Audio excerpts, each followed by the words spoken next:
I'm on Court and Denham Beacon, looking towards the ancient hill fort of Cadbury Castle over there. It's a beautiful evening and I really like the dappled light down in the valley there. So I framed up a picture which is quite a tight composition using a long lens.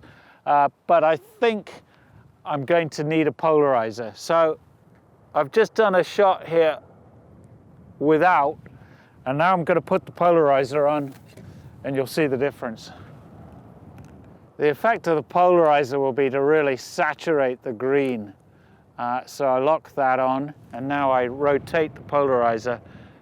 When I get the angle right, it really deepens the green, saturates the color and cuts down on the haze. What beautiful light.